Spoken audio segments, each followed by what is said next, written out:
Okay, Buzzkillers, here we are once again talking about the wonderful book that's come out this month, Myth America. And we have with us on the line Professor Karen Cox from the University of North Carolina, who has written a very, very important piece in this book, a very important chapter in this book called About Confederate Monuments. She's also the author of No Common Ground, Confederate Monuments and the Ongoing Fight for Racial Justice, which is out recently. And so we're sort of doing a double whammy on this show. We're talking about the chapter in Myth America and talking about No Common Ground. Dr. Cox, thanks so much for coming on the show. Thanks. I'm glad to be here. I will have to say that I teach at the University of North Carolina at Charlotte. Not the University of North Carolina because, I could get in trouble for that. I thought Charlotte was the main campus. Am I wrong about that?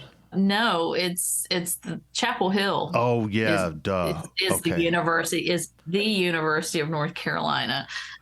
We're just, stepchildren. Okay. Well, that's certainly not reflected in your scholarship. You're an extremely important scholar. Before we started the cameras rolling and the audio recording, you were talking about a great book you've written called Dreaming of Dixie, which I hope we'll have a show on sometime next year. We want to mention, of course, that this show is being brought to you by one of our Patreon members, Celia Diamond, who's not only a wonderful Patreon supporter, but a great supporter of ours on Facebook. So, Celia, thank you very much. We hope you like the show. Dr. Cox, we've done shows on Confederate monuments before. We've done a general show, and we also interviewed Adam Dombey about his book, False Cause.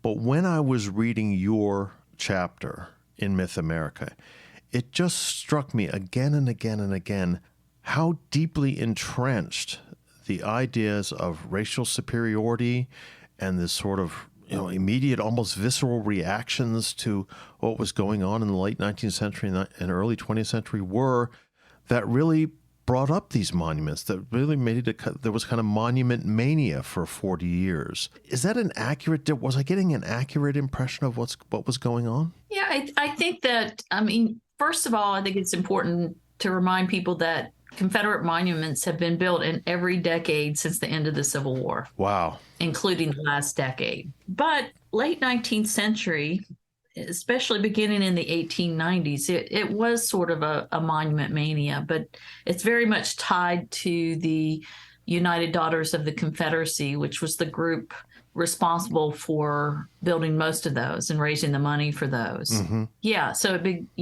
about the mid 1890s, but when you think about everything that's going on in the mid 1890s, we're talking about pushing back on the 15th Amendment and Black men's right to vote. It's like this whole move to follow the Mississippi Plan and kind of erase Black male voters and erase basically their citizenship. And it's also a decade of extreme racial violence, of lynching as well. And so there's this decade of just the rise of Anglo-Saxon supremacies. They would use that term at the time. And monuments fit right in there and also are a reflection of those values. Yes, and I'm continually surprised that I'm reinforced by those ideas and also reinforced by the absence of evidence that monuments were going up because this was a time when Confederate soldiers were dying off. I remember that when 5 years ago when there was another big outrage, there were a lot of people who said, well, they were built because Confederate soldiers were dying off at that time. And I would say to people, well, that may be true, but there's no evidence that that's why they were built, or there's very little evidence why they were built. And there's a ton of evidence there from speeches and everything from the UDC and other people that they are built for these racial reasons. And your chapter confirms that, your book confirms that. It's really surprising how the soldiers were dying off story is really set into our national consciousness. Well, I don't want to say that they weren't dying off. No, I know that. I know that. But right. And there is evidence that they would make comments about that because they were dying off, at least among the UDC, because I wrote the book on the UDC as well. Right. And so, but what strikes me and what struck me in the research and the ways in which the daughters communicated what this was about is that it was always about future generations. So in other words, whenever we build the monuments as a signpost for future generations, as a something for future generations to gaze upon, and also recall the values of the Confederate generation. And so the UDC, I often say the UDC wasn't just looking to the past. They were definitely had their eyes focused on the future. That's And absolutely. those monuments fit into that. Yeah, that's absolutely fascinating. Do you mind telling the Buzzkillers sort of who the UDC, again, this is United Daughters of the Confederacy, who I suppose is the biggest organization building monuments, but it's also the Ladies Memorial Association and to some extent Sons of the Confederate Veterans. But do you mind telling folks who the UDC, why the UDC was founded and when it was founded and how it developed? Yeah, well, Ladies Memorial Associations were the predecessor organizations. They were sort of, different community groups. The UDC was founded in 1894 in Nashville, Tennessee, and it was comprised of people who had been active in memorials associations, and then this new generation of young women, and I say young women because they're not old ladies that are doing this. It's a intergenerational organization that's founded in 1894. Many of those women were born after the Civil War, so they don't have the direct experience of the war or the memories of war. And so it's almost like it becomes for this younger generation, it's almost like an occupation to be a member of the UDC and to be engaged in the work that they were involved in. And so when the UDC was founded, they had different objectives that they set for the organization: historical, educational, memorial, benevolence, and then in social. They had these 5. But what I say about the UDC is one of their sort of the unwritten goals of the organization was vindication, to vindicate the Confederacy. Okay. And to do it in all these various ways, to make sure the kinds of textbooks that went into the schools vindicated the Confederacy, forming the children of the Confederacy and having them learn a Confederate catechism. Right. All of those things. And why was it the United Daughters of the Confederacy that are sort of the leaders of this, or in the vanguard of this, and not, for instance, the SCV, the Sons of Confederate Veterans, which I think, correct me if I'm wrong, comes a little bit later in terms of prominence? Exactly. They're formed only 2 years after the UDC in 1896, but they don't take on the same leadership role in the lost cause movement heading into the 20th century. In many ways, it was like, when we think about honoring Confederate soldiers and those men, and we're talking about honoring defeated men. And so it's like these men can't celebrate themselves for defeat. And so it's an interesting contrast, because it's an extension of their role as sort of like traditional womanhood. We care about the future generations. We care, we take care of home and hearth, et cetera, et cetera. But also these women are what we would call new women, and in that they were very much public women, and it became this thing for an educated class of women to have a public role, but also make it appear as though they're just there to prop up men, et cetera, et cetera. So it becomes a way, like if women can do it, it sort of, takes the sting out of the defeat in some way. Men getting up there, we're going to put monuments to these defeated soldiers, is one thing. It's a completely different thing to have women do it. That's absolutely fascinating. And does that feed into the sort of general sense of what maternal responsibility is all about and female responsibility is all about in the South at that time? I kind of think of this as, I play with the word, there's this term called Republican motherhood in the early 19th century. Right. About how women take care of children. They're there to produce good citizens for the nation. And in my book on the UDC, I have a chapter called Confederate Motherhood. And it's the same kind of idea. It's just that women, their role is to create good citizens for the South. Mm-hmm. This is what this would be. yeah, this would be what they're doing in the context of the 20th century. And so, yeah, it's sort of it's both an extension of their maternal role and this desire on the part of these women to really have a public role. Because traditionally, Southern white women aren't supposed to do that. They're not supposed to be public speakers. They're not supposed to, fundraise. They're not supposed to be political lobbyists. And all of those things were what the UDC did. It is amazing how sort of sophisticated and, if you will, professional they become in all those sorts of things. How do they then go about raising money? And is there any pushback from men saying, well, you shouldn't be in the public sphere? Well, they don't. At the time, they wouldn't say you shouldn't be in the public sphere, but they would say, No. Let us do this. But clearly that doesn't happen. It's very fascinating. No, not at all.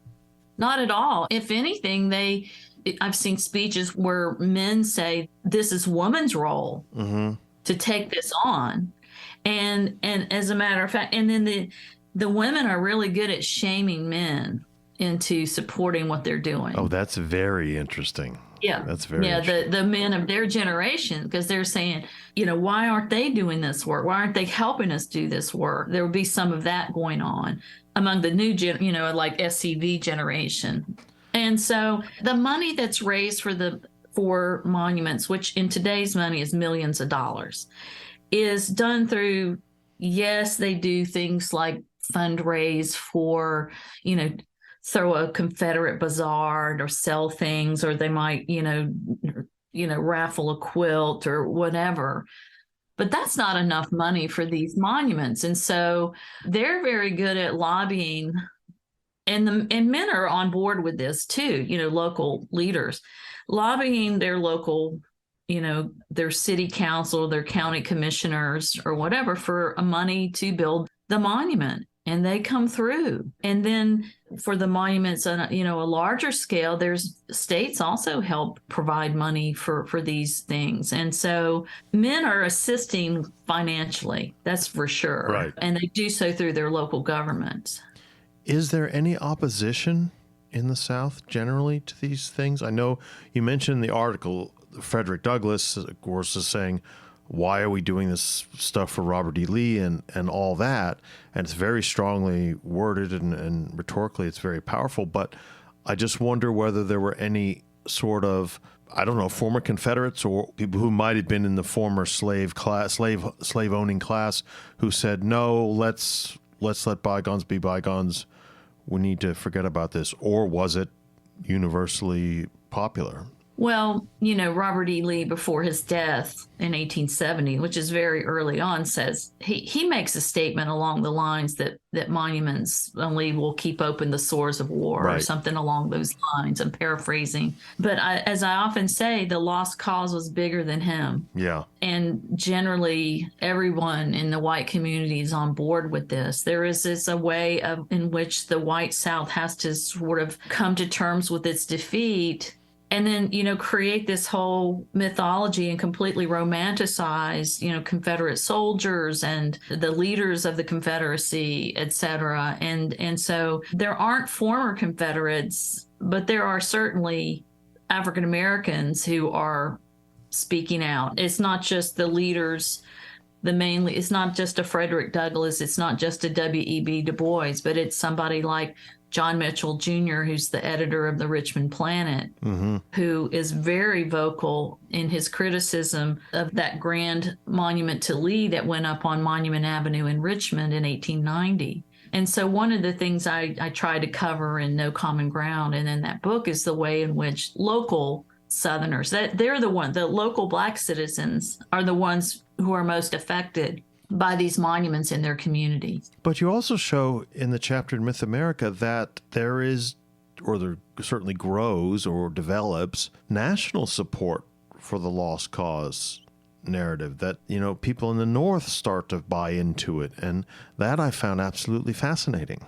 Yeah, they begin buying into it within 2 decades, probably, after the war is over, because essentially, this is a a relationship based on capital, right? The North needs the capital of the South, and there's ways in which the reconciliation is not just to create warm and fuzzy feelings, but to also continue an economic relationship with the South, between North and South. And so, yeah, there's this sense that they're buying into it, as well as the fact that the increase in immigration, for example, from Southern and Eastern Europe into the Northeast, and they're thinking to themselves, now, now we get it. Like, white Northerners are saying, sort of, why, we get the Negro problem, Right. quote unquote. And put that in, we get that problem now. We understand that. And so there's this sort of coming together around Anglo-Saxon supremacy in the late 19th century,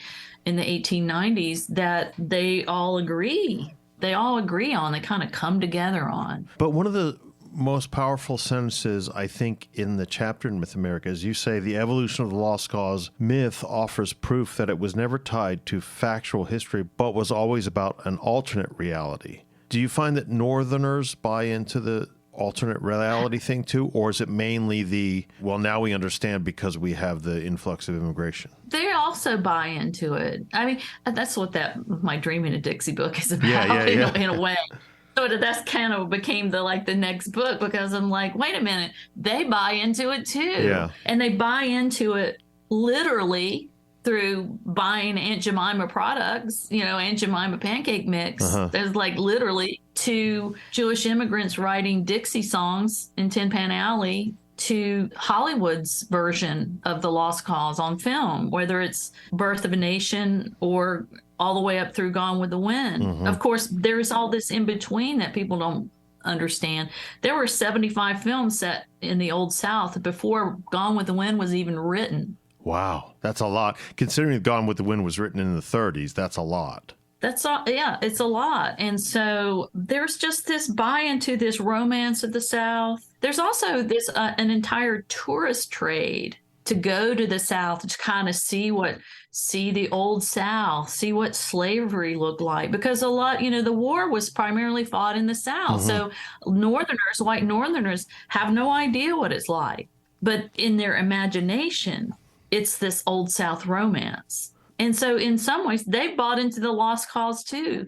And there are, the first, I call them the first, and we're kind of way off of this chapter in No Common Ground, but I'm just going to go there. The very first tourists after the Civil War to the South were former Northern veterans. That's interesting. Like the Northern veterans, they wanted to go back to the place where they fought, where they lost comrades, etc. And when they did, it was like, this was part of the tourist trade. There was a group of guys who came down to Richmond, and they went out to the battlefields, and toured the battlefields, and they were welcomed by former Confederates. So that begins it. But then, of course, people come by train, then they eventually come by car. And there was there's lots of travel literature around this, around Northerners going south and going, saying to themselves, they want to see the Old South. They want to see this. I remember this one writer says, I want to go to the land of Uncle Remus, she said. Wow. And see for herself. So they wanted to see, and that's like, there's postcards of African Americans, working, they're basically sharecroppers, but they're working in cotton fields, and they get this. So they send postcards back home with these kind of images. And so, there's total buy into the romance of the Old South, and this sort of amnesia about slavery, about the Civil War itself. Well, and I suppose that eventually ends up with what we saw, it maybe happened before this, but what we saw in the 90s and onwards, these plantation weddings. They became very popular, and then sort of plantation-themed weddings became very popular, and then, of course, very controversial. I'd like to talk about that, about how things develop in the 20th century up until now. After we have a little sponsorship break, we have to go do a couple ads from our corporate overlords. So we'll be back with Dr. Karen Cox talking about Confederate monuments, the lost cause, and sort of the development of the modern South in a moment. Okay, we're back, Buzzkillers, with Dr. Karen Cox from the University of North Carolina, Charlotte. I've been corrected about that. Talking about her chapter in the fabulous new book, Myth America, and also about her book, Uncommon Ground, and also about her general work in the history and memory of the South. And what's so wonderful about this conversation, Dr. Cox, is that we started with Confederate monuments and the UDC and things like that, but it's really broadened out into lots of different areas of Southern romanticism or romanticizing about the South, and then the history of things like plantation weddings, as I mentioned before. But what happens sort of in the 20th century and the later 20th century with the monuments? Do they continue to be built? I think you mentioned at the very first part of the show that there were some very, very recent monuments put up. Yeah, they've been built, as I said, every decade since the end of the Civil War. Mm-hmm. And the more recent ones have gone either on private property or maybe in a battlefield, like a battlefield park or something like that.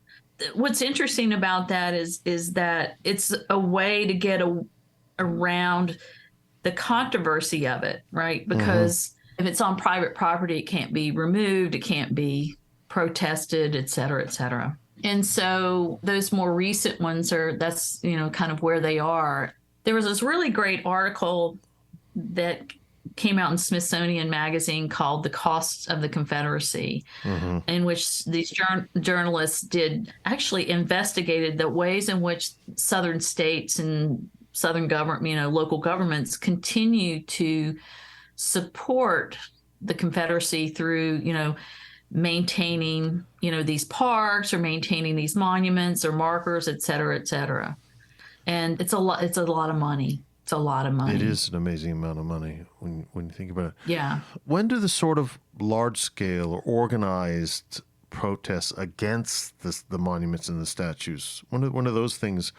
When I teach this sort of stuff, I don't talk about them until, protests against, until that happened in the 70s, 80s, 90s, and maybe I'm wrong. There's always been a constant critique from the Black community about Confederate monuments. During the Jim Crow period, you can't go out and protest unless you want to have, risk your life and be lynched for it.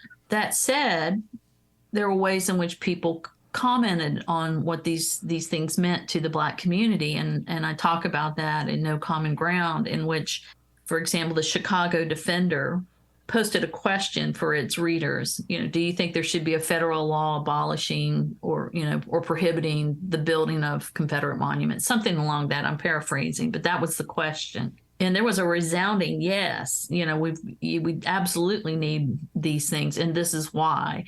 And a lot of the readers' responses were, people from the South, because the Defender was read throughout the South and shared around the South. And there was one, I remember, writer who said something to the effect, if these statues weren't around, white people wouldn't have as many reasons to basically hate our people. It's just like they recognize that these monuments serve the purpose that the UDC wanted it to serve, these things to serve, to remind people of Confederate values and ideas around white supremacy. And they, the Black community knew that. They understood that in the South. But the protests that really, for me, that are the important ones come right after the Voting Rights Act in 1965. And we see the Meredith March. It's not like a protest. It's interesting. It's not like a protest against the monuments, but the monuments take on different meanings in the context of civil rights. And so the Meredith March demonstrates that, because as he's basically, James Meredith, who sought to integrate the University of Mississippi, he did integrate the University of Mississippi. He, after the Voting Rights Act in 1965, decides, I'm going to lead a march against fear. And we're going to march through, we're going to leave from Memphis and head to Jackson, Mississippi, and going through these towns in the Delta to register, to test the Voting Rights Act. We're going to register voters, et cetera. And as the marchers would come into the communities, they would often gather around the Confederate monument. It was the centerpiece of the town. It might have been on the courthouse grounds where they have to go register to vote. So that it's sort of like reclaiming these spaces for democracy and for civil rights. Yeah, and there were always, again, Hillary Green, who's a professor at Davidson University, is going to really blow this open, when her book comes out about protesting monuments from the Black community. But in 1966 in Tuskegee, Alabama, for example, there was a protest when a young student named Sammy Young Jr. was murdered by white men in Tuskegee, and the guy admitted to killing him, but he's the white man who does, and he's acquitted.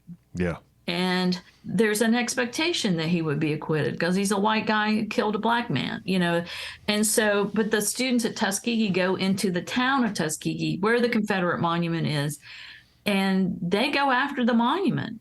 They had been going down there previously that they would sit on the grounds around the monument and have these teach-ins. But after that guy was acquitted, they go down that night and they paint the Confederate monument. They throw black paint on it. They write Sammy Young's name on it. They write Black Power on the side of the monument with this black paint, and they set fires around the monument. And there's a moment in which this young woman screams out, "Let's get all the monuments." Wow. Because it's a interesting moment, because her saying that is a recognition that these monuments represent something bad for the Black community all across the state. It represents injustice, it represents white supremacy, et cetera. I think for some people think, oh, this protest just started happening after Black Lives Matter was, founded. I was just about to ask you that, yeah. Yeah, it's just not true. They've been doing this for a long time. There were students at the University of Louisville in early 2000s that were protesting the Confederate monument that had once stood farther away from campus, but as the campus began to grow closer and closer to that monument, there was protest against that.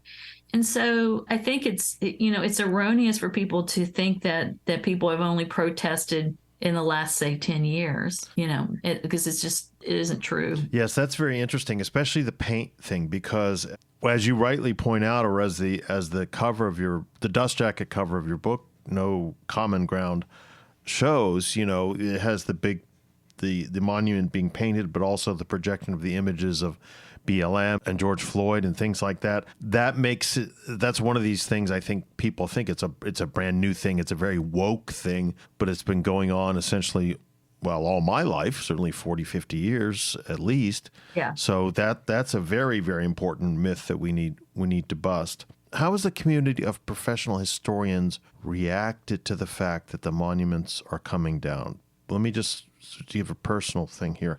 I am completely floored every time one of these things happen. I never expected the Berlin Wall to come down, never expected the Soviet Union collapse. And I certainly said to lots of people, to my students even, these things won't come down in my lifetime, but they are coming down at a remarkable rate. Now, this is not, it's not good enough. They need to be all down. But what do historians think about this relatively recent development?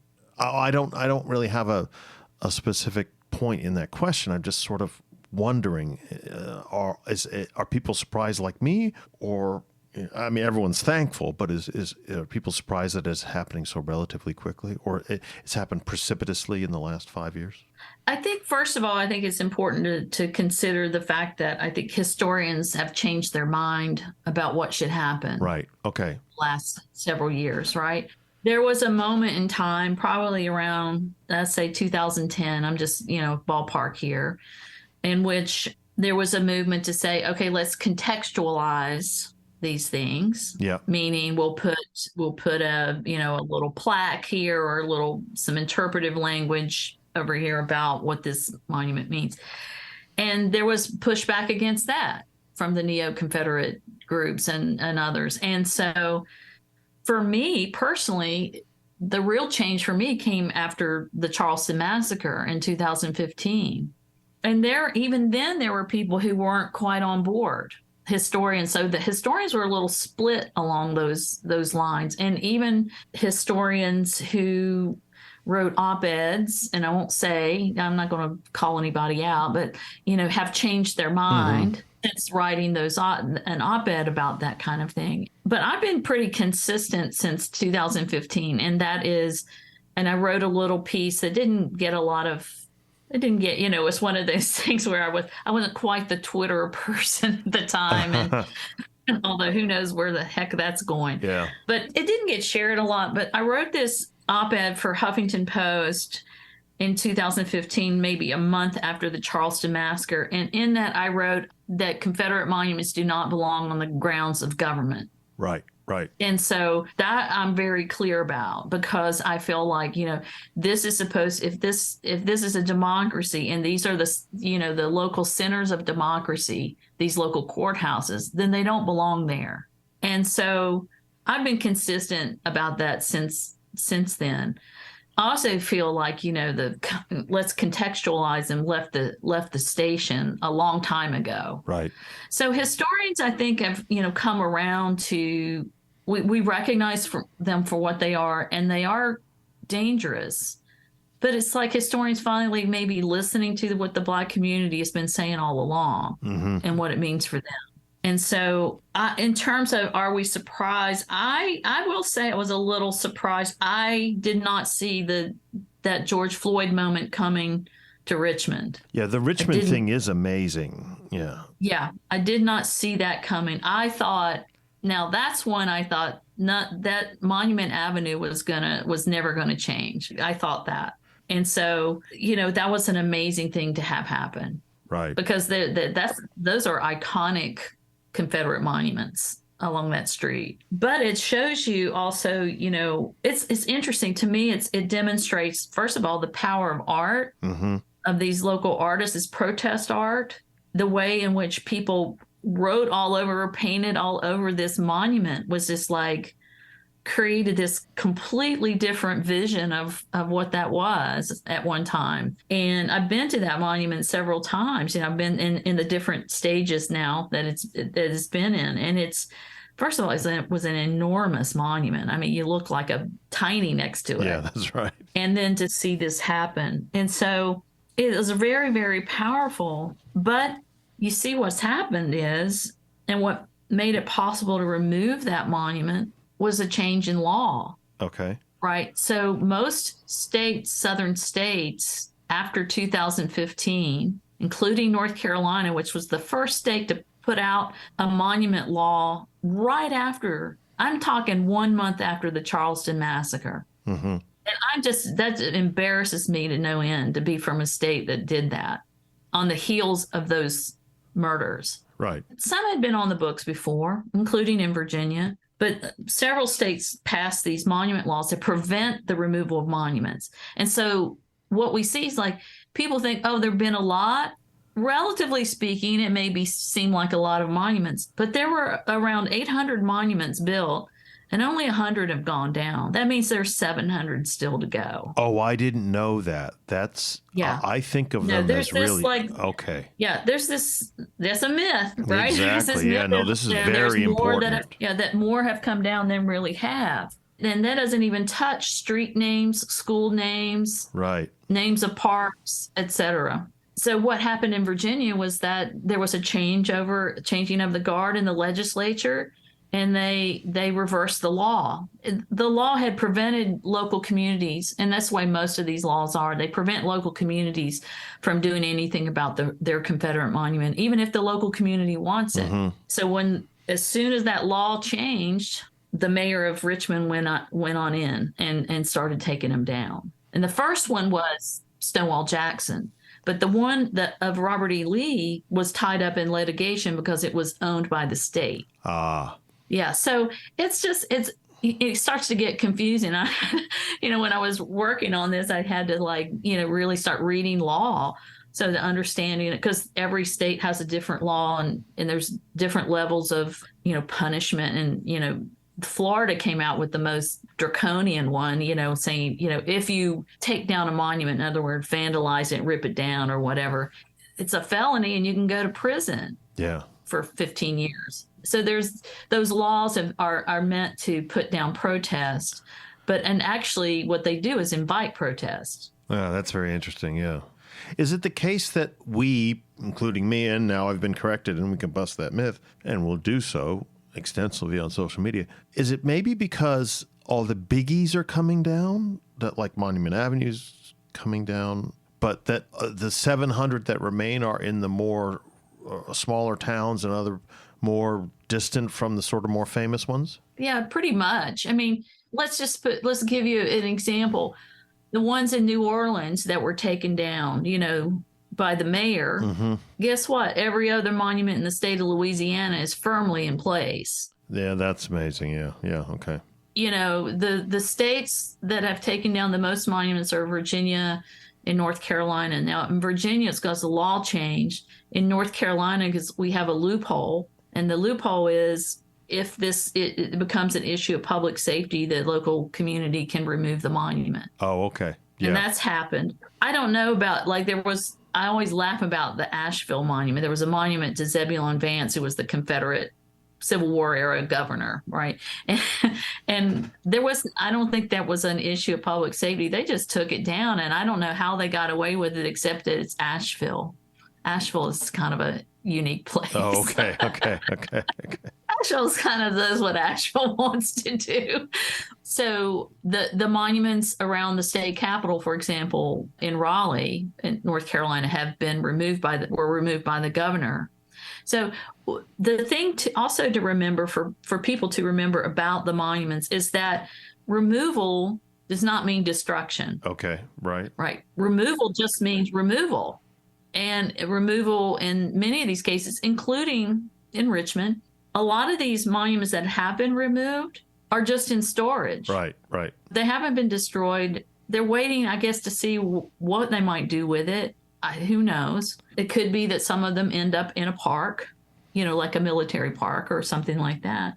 But of those that have been removed, they've not been destroyed. And I think people should understand that. And because there's a lot of, you're tearing these things down. No, you're just putting them somewhere else so that they're not leading people to protest, et cetera. So this shows, again, that things are so much more complicated than we're generally told or that we generally think. So of the 800-ish, approximately 700 are still there. That's not a good percentage. No, and I mean, we have to ballpark this because there's there's no real clear picture on how many are there and how many have been removed. The Southern Poverty Law Center has a database that they allow local people to contribute to, and they put in that database, it includes everything. What I'm talking about here is just statuary. Right. I'm not talking about your marker or the name of something or the street names, et cetera. Those things are still exist. Although even communities are grappling with that because they're not monuments. Those things can be changed. Oh, I see. They don't fall under that law. Okay.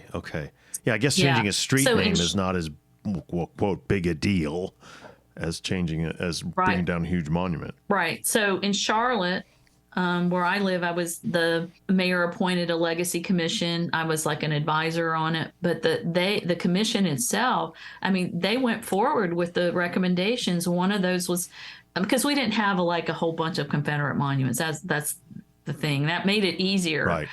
But they did change street names. So, for example, we had a main thoroughfare called Stonewall Avenue, and that's been changed. So they've done a few street name changes here in Charlotte. Well, this is absolutely fascinating, Professor. We can't stress enough that it's a career's worth of work for you.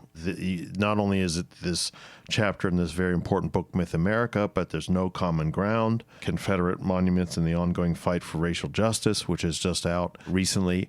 And we want to stress to Buzzkill again that this is sort of a special show because you have two book offers.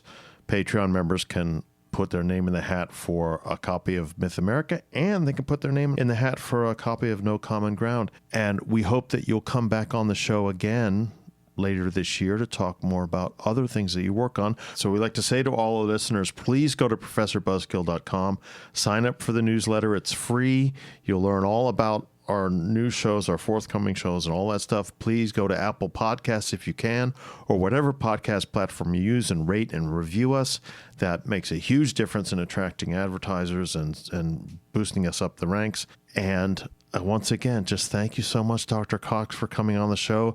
I've been had my fingers crossed and holding my breath for a long time, hoping that you'd be willing to come on the show, and it's finally happened. Well, it's been a lot of fun, and I look forward to talking to you again in the future. Well, that's an absolute certainty. So you and I will email each other back and forth about this, but we'll say to all the Buzzkillers out there that we will talk to all of you next week.